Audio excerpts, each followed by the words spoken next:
কোনোবাই লগাই দিছে ওপৰতে যে এই লেচিজনৰ নামত ধন সংগ্ৰহ কৰিব লাগে ইয়াতে অবৈধভাৱে আৰু তেওঁলোকে কৰি আছে জিএমচিৰ এই পাৰ্কিঙত কোনটো টাইমত গাড়ীখন ওলাই যাব কোনটো টাইমত গাড়ীখন ওলাইছে এখন কাগজ দি ৰাখিলে নহ'ব নাই গাড়ীৰ ওপৰত ইয়াতে এণ্ট্ৰি হ'ব লাগিব তোমালোকৰ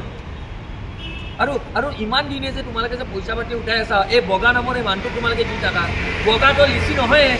কংগ্ৰেছৰ দেখা দিছি তাৰমানে মাটিখিনি বেলেগৰ খেতি কৰি খাই আছে বেলেগে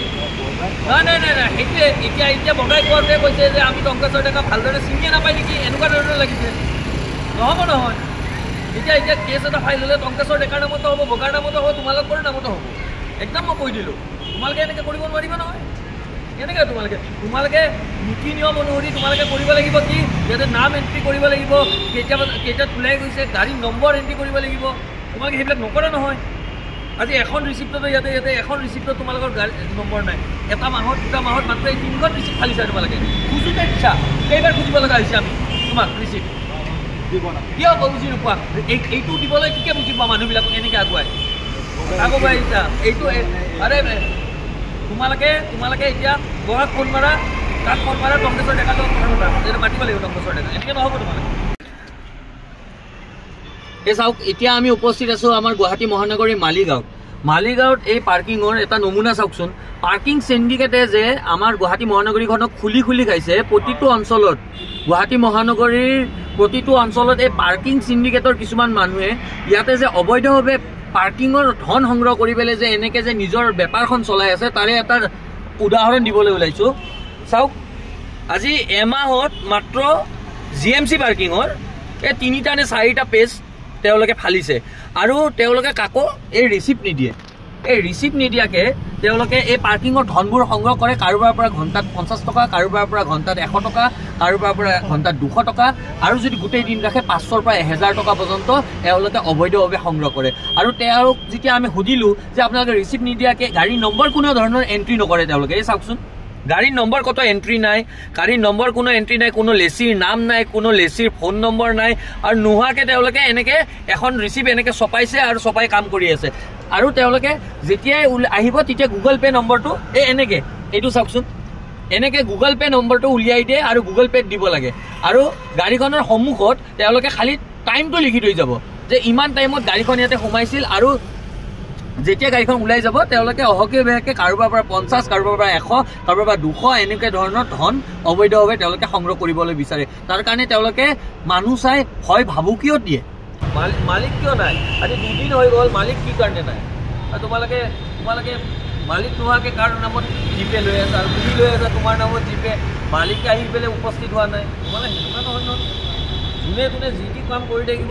মালিক ক'ত মালিকে ফোন মাৰিলে মানুহ ৰিচিভ নকৰে তোমালোকে যি ইচ্ছা সেই কৰিবা গাড়ী এখন চুৰ হ'লে তুমি ল'বা দায়িত্ব তুমি ল'বা পাৰিবা তুমি দায়িত্ব ল'ব তুমি সেইখন গাড়ী নম্বৰটো মোক কোৱাচোন এতিয়াহে তুমি এই আমি ধৰাৰ কাৰণে তুমি কৈছা গাড়ী এখনৰ নম্বৰ এণ্ট্ৰি নাথাকে নাথাকে এনেকুৱা নহয়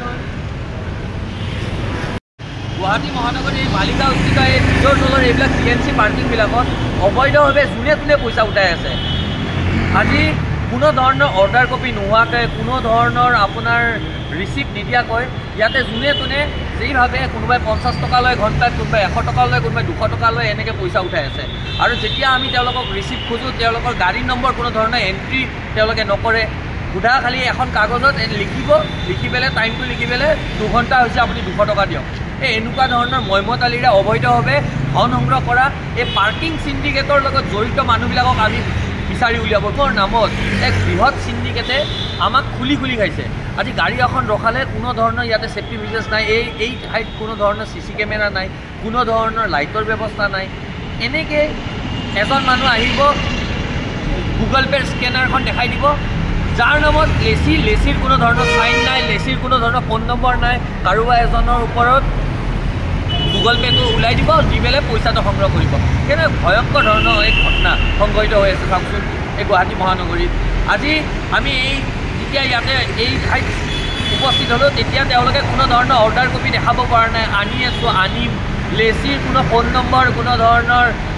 নাম ইয়াতে উল্লেখ নাই ৰিচিপ্টত কোনো ধৰণৰ চাইন নাই ছিগনেচাৰ নাই ষ্টাম্প নাই আৰু পইচা উঠাই আছে। কোনো ধৰণৰ গাড়ীবিলাকক ৰিচিপ্ট দিয়া নহয়, গাড়ীৰ নম্বৰ এণ্ট্ৰি কৰা নহয়, কিন্তু পইচাটো কিন্তু অবৈধভাৱে ঠিকে লোৱা হয়। ইয়াতে এই নজৰুল ইছলাম আৰু আপোনাৰ এই নজৰুল হুছেইন এনেকুৱা 2-3জন মানুহে আৰু মনোজ চৌধুৰী বুলি এই 2-3জন মানুহে এনেকৈ অবৈধভাৱে এই পাৰ্কিঙৰ এই বেপাৰটো চলাই আছে।